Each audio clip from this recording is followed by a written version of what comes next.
नमस्कार, Byju's exam prep IAS Hindi platform पर आपका स्वागत है। दोस्तों, आज हम लोग 17 दिसंबर 2022 के दैनिक क्विज की चर्चा करेंगे, जो कि आपके आगामी संघ लोक सेवा आयोग की प्रारंभिक परीक्षा के दृष्टिकोण से लाभदायक सिद्ध हो सकता है। तो आइए पहले प्रश्न की ओर चलते हैं। निम्नलिखित कथनों पर विचार कीजिए। पहला कथन है, समान जुड़वा बच्चों को छोड़कर प्रत्येक व्यक्ति का डीएनए अनूठा होता है। दोस्तों, यह कथन एकदम सत्य है। दूसरा है, डीएनए के नमूने कपड़े, लिनन और कंघों से लिए जा सकते हैं। यह भी कथन एकदम सत्य है, अतः आंसर क्या होगा? सी होगा, यानी दोनों सत्य कथन है। तो इससे संबंधित द इंडियन एक्सप्रेस में आई हुई खबर है, Shraddha Walkar bones identified using DNA test. तो यहाँ पर आ रही है बात कि डीएनए फिंगरप्रिंटिंग क्या होता है और यह कैसे किसी भी क्राइम को सॉल्व करने में मदद करता है। तो डीएनए फिंगरप्रिंटिंग, जिसे डीएनए टाइपिंग या डीएनए प्रोफाइलिंग भी कहा जाता है, यह डीएनए के कुछ क्षेत्रों के न्यूक्लियोटाइड अनुक्रमों को निर्धारित करने का एक तकनीक है, जो प्रत्येक व्यक्ति के लिए अद्वितीय है। प्रत्येक व्यक्ति के पास एक अद्वितीय डीएनए फिंगरप्रिंट होता है। एक पारंपरिक फिंगरप्रिंट के विपरीत, जो केवल उंगलियों पर होता है, इसे सर्जरी द्वारा बदला जा सकता है। डीएनए फिंगरप्रिंट व्यक्ति के प्रत्येक कोशिका, ऊतक और अंग के लिए समान होता है। इसे किसी ज्ञात उपचार द्वारा नहीं बदला जा सकता। एक व्यक्ति को अलग करने का आदर्श तरीका अन्य लोगों से उसके संपूर्ण जीनोमिक डीएनए अनुक्रम होगा। तो दोस्तों, डीएनए फिंगरप्रिंट तकनीक को पहली बार 1984 में यूके के एलेक्स जेफरीज द्वारा विकसित किया गया था। उनके खोजे जाने के बाद कोई भी दो लोगों का डीएनए अनुक्रम समान नहीं हो सकता। समान जुड़वा बच्चों को छोड़कर प्रत्येक व्यक्ति का डीएनए अद्वितीय होता है। डीएनए कई स्रोतों से निकाला जा सकता है, जैसे बाल, हड्डी, दांत, लार और रक्त। इसके अलावा कपड़े, लेनिन, कंघे या अक्सर उपयोग की जाने वाली अन्य वस्तुओं से भी नमूने निकाले जा सकते हैं। दोस्तों, इससे बड़े बड़े अपराधों की पकड़ की जा सकती है। तो यह तकनीक बहुत ही महत्वपूर्ण है। अब बढ़ते हैं दूसरे महत्वपूर्ण प्रश्न की ओर। निम्नलिखित कथनों में से कौन सा ईगल एक्ट अधिनियम का सर्वोत्तम वर्णन है? तो दोस्तों, ईगल एक्ट है क्या यह? तो अमेरिका में हजारों भारतीय हर साल परमानेंट रेजिडेंसी के लिए अप्लाई करते हैं। ग्रीन कार्ड स्थायी निवासियों को दिया जाता है और यह अंतिम मोहर होता है कि व्यक्ति अब अमेरिका का स्थायी निवासी है। हालांकि इसे प्राप्त करने के लिए अमेरिका में भारतीयों को अक्सर लंबी वेटिंग का सामना करना पड़ता है। तो US citizenship and immigration services द्वारा जुलाई में जारी आंकड़ों के अनुसार लगभग 3,70,000 भारतीय वीजा उपलब्धता का इंतजार कर रहे हैं। इन आवेदनकर्ताओं में ज्यादातर पेशेवर और स्किल कर्मचारी के श्रेणी हैं और ग्रीन कार्ड प्राप्त करने के लिए एलिजिबल हैं। तो ग्रीन कार्ड मिलने में देरी के मुख्य कारणों में से एक अमेरिका में रोजगार आधारित इमिग्रेशन वीजा पर प्रति देश 7% का कोटा है। प्रति देश 7% का कोटा भी है। यह चीन और भारत जैसे बड़ी आबादी वाले देशों के स्किल कर्मचारियों को अमेरिका में स्थायी कार्ड प्राप्त करने में परेशानी पैदा करता है। तो इन दोनों देशों के अप्रवासियों को कम आबादी वाले देशों की तुलना में 20 या 30 गुना अधिक प्रतीक्षा अवधि का सामना करना पड़ता है। तो देश आधारित कोटा को हटाने के उद्देश्य से इस साल की शुरुआत में ही अमेरिकी प्रतिनिधि सभा में कानूनी रोजगार अधिनियम, जिसे ईगल एक्ट 2022 कहा गया है, उसे पेश किया गया था। इसका उद्देश्य है कि परिवार स्पॉन्सर वीजा की सीमा को 7% से बढ़ाकर 15% करना है। इस संबंध में 14 दिसंबर 2022 को अमेरिकी प्रतिनिधि सभा में बिल पर कार्रवाई स्थगित कर दी गई। दोस्तों, ईगल एक्ट से क्या बदलाव आएगा? तो ईगल एक्ट का सबसे जरूरी उद्देश्य ग्रीन कार्ड देने के आधार को जन्म स्थान से स्किल में बदलना है। आसान भाषा में कहें तो इसके जरिए एक ऐसा सिस्टम बनाना है जहां समान रूप से योग्य सभी हाई स्किल कर्मचारियों को रोजगार आधारित ग्रीन कार्ड मिल सके, चाहे उनका जन्म का देश कोई भी हो। इससे अमेरिका में परमानेंट रेजिडेंसी चाहने वाले भारत के लोगों को फायदा होगा, क्योंकि उन्हें कम अवधि के लिए इंतजार करना होगा। अमेजन और इंटेल समेत प्रमुख कंपनियों ने बिल के लिए अपना समर्थन व्यक्त किया है। अमेरिका की लगभग सभी प्रमुख कंपनियों में भारतीय शामिल हैं। हालांकि अमेरिकी नागरिक इस बिल के खिलाफ हैं। तो दोस्तों, इसमें आप देख सकते हैं, अब आपको उत्तर इसका मिल गया होगा। तो इसमें क्या होगा? इस अधिनियम का लक्ष्य रोजगार पर प्रति देश वाली सीमा को समाप्त करके अमेरिकी नियोक्ताओं को जन्म स्थान के बजाय योग्यता के आधार पर अप्रवासियों को काम पर रखने पर ध्यान केंद्रित करने की सुविधा प्रदान करना है। तो अतः उत्तर क्या हो गया? सी हो गया। इससे संबंधित इंडियन एक्सप्रेस में आई हुई खबर है और यहाँ पर कुछ पॉइंट हमने दिए हैं, इसे भी जरूर देखिएगा। अब बढ़ते हैं तीसरे प्रश्न की ओर। न्यायालय अवकाश के संदर्भ में निम्नलिखित कथनों में से कौन सा से सही है? तो पहला कथन है कि उच्च न्यायालयों के पास सेवा नियमों के अनुसार अपने कैलेंडर की संरचना करने की शक्ति है। यह कथन एकदम सत्य है। दूसरा है, सर्वोच्च न्यायालय की एक अवकाश पीठ भारत के मुख्य न्यायाधीश द्वारा गठित एक विशेष पीठ है। यह भी कथन एकदम सत्य है। आपराधिक न्याय प्रणाली में सुधारों की सिफारिश करने के लिए गठित न्यायमूर्ति मलिमथ समिति ने सुझाव दिया कि अवकाश की अवधि कम की जानी चाहिए। यह भी कथन एकदम सत्य है। तो दोस्तों इस तरह से यह तीनों कथन सत्य हो जाता है, अतः उत्तर क्या होगा? डी होगा। इससे संबंधित इंडियन एक्सप्रेस में आई हुई खबर है। तो यहाँ पर देख सकते हैं कि प्रधान न्यायाधीश डी.वाई. चंद्रचूड़ ने शीतकालीन अवकाश के दौरान यानी 17 दिसंबर से 1 जनवरी तक उच्चतम न्यायालय की कोई नियमित पीठ उपलब्ध नहीं होगी, ऐसा उन्होंने कहा है। लेकिन इसी बीच केंद्रीय विधि मंत्री किरण रिजिजू ने राज्यसभा में कहा था कि लोगों को लगता है कि अदालत की लंबी छुट्टियां फरियादियों के लिए सुविधाजनक नहीं है। शीर्ष अदालत द्वारा जारी एक अधिसूचना में यह भी कहा गया है कि नामित अवकाश अधिकारी से संपर्क कर 2 सप्ताह के शीतकालीन अवकाश के दौरान भी किसी अत्यावश्यक मामले की सुनवाई के लिए सूचीबद्ध किया जा सकता है। न्यायालय के अवकाश यानी यह मलिमथ समिति में कहा गया था, यह सिफारिश की गई है। न्यायालयों की छुट्टियां कम करने या समाप्त करने में केंद्र सरकार की हालांकि कोई भूमिका नहीं है। यह न्यायपालिका के क्षेत्राधिकार से संबंधित है। सुप्रीम कोर्ट संविधान के अनुच्छेद 145 और हाई कोर्ट अनुच्छेद 225 के तहत प्राप्त शक्तियों का प्रयोग करते हुए कोर्ट के कामकाज और सुविधाओं के संबंध में नियम बनाता है। इसी में उसकी बैठकें और अवकाश शामिल है।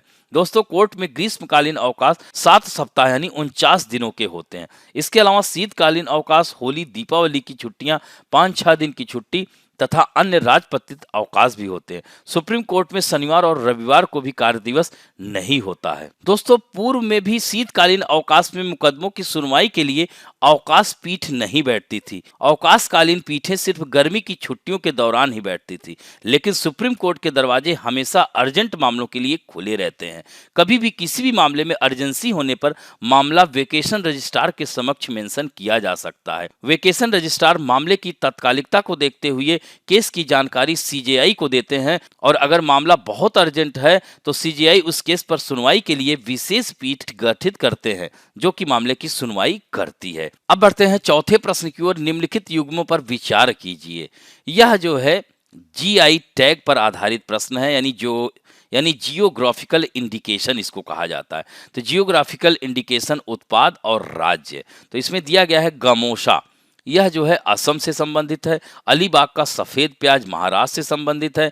तंदूर रेड ग्राम तेलंगाना से संबंधित है और कोडुंगुल्लूर पोट्टुवेलारी केरल से संबंधित है। तो इसमें यहाँ पर देख सकते हैं कि ये चारों युग्म सुमेलित हैं, अतः आंसर डी होगा। अभी हाल ही में इन्हें जीआई टैग दिया गया है। दोस्तों 5 agricultural product of Kerala get GI tag taking the total count 17, यानी टोटल 17 जीआई टैग केरल में हो गए हैं।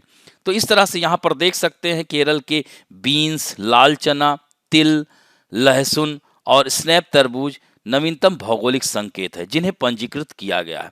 दोस्तों हाल ही में असम के प्रसिद्ध गमोचा, तेलंगाना के तंदूर रेड ग्राम, लद्दाख की रक्त से कारपो खुबानी और महाराष्ट्र के अलीबेग की सफेद प्याज को भी जीआई टैग का दर्जा दिया गया है। जीआई को मुख्य रूप से एक निश्चित ज्योग्राफिकल क्षेत्र से उत्पन्न होने वाले एग्रीकल्चरल, नेचुरल या मैन्युफैक्चर्ड प्रोडक्ट, हैंडीक्राफ्ट और इंडस्ट्रियल गुड्स के लिए टैग किया जाता है। जीआई उत्पादों के रजिस्ट्रेशन की एक उचित प्रक्रिया है जिसमें आवेदन दाखिल करना, प्रारंभिक परीक्षा और रिव्यू, कारण बताओ नोटिस, जीआई पत्रिका में पब्लिकेशन, रजिस्ट्रेशन का विरोध और रजिस्ट्रेशन शामिल है। तो इस तरह से जीआई टैग मिलता है। अब बढ़ते हैं दोस्तों 2022 में आए हुए प्रश्न की ओर।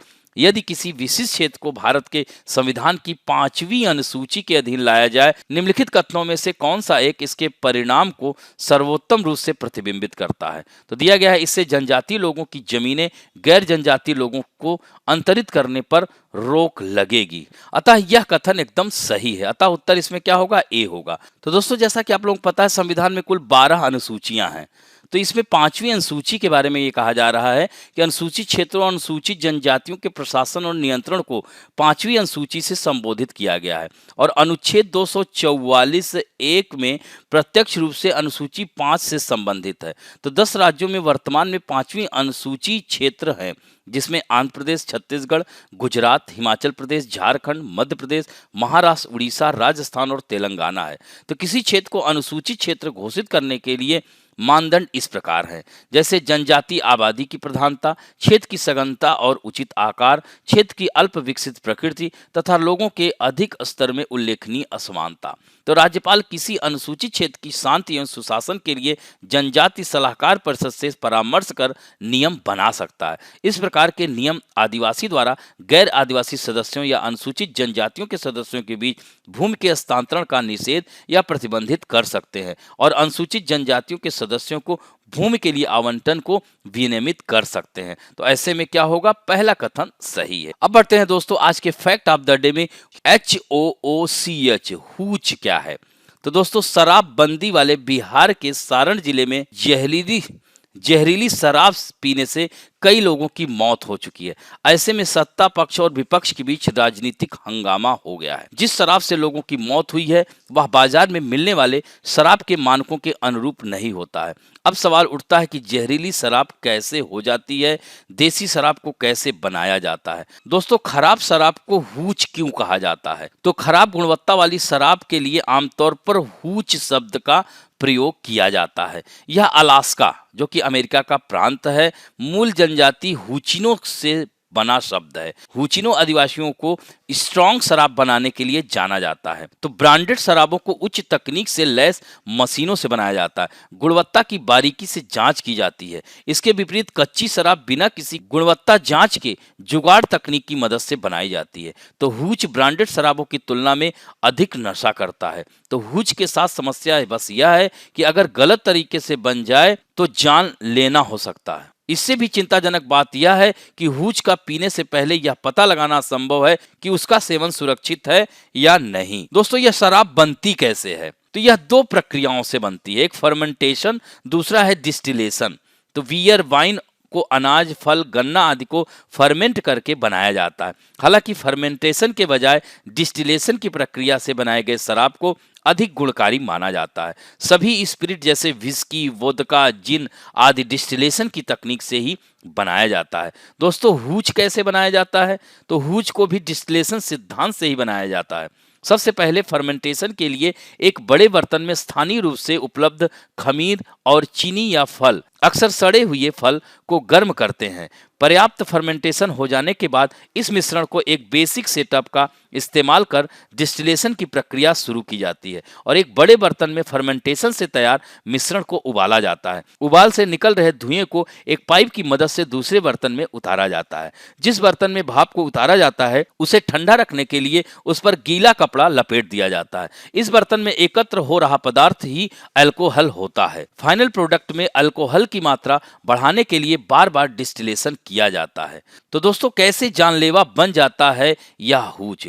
तो हूच बनाने के अपरिष्कृत तरीके में ही जोखिम अंतर्निहित है। तो डिस्टिल्ड किए जाने वाले फर्मेंटेड मिश्रण में एल्कोहल, जिसे एथेनॉल कहते हैं, पहले से ही अधिक होता है। साथ ही मेथेनॉल भी होता है, जो कि एल्कोहल का एक अलग रूप है। तो मेथेनॉल इंसानों के लिए अत्यधिक विषैला होता है। मेथेनॉल का उपयोग आमतौर पर औद्योगिक उद्देश्यों के लिए किया जाता है। डिस्टिलेशन के दौरान एथेनॉल और मेथेनॉल दोनों केंद्रित होते हैं। तो दोस्तों, मेथेनॉल का बॉइलिंग पॉइंट जो होता है वह 64.7 डिग्री सेल्सियस होता है, जबकि एथेनॉल का बॉइलिंग पॉइंट 78.37 डिग्री सेल्सियस होता है। इसका मतलब यह है कि डिस्टिलेशन के दौरान जब मिश्रण 64.7 डिग्री सेल्सियस तक पहुंच जाता है तो अल्कोहल इकट्ठा करने वाले बर्तन में अत्यधिक जहरीले रसायन से भरना शुरू हो जाता है।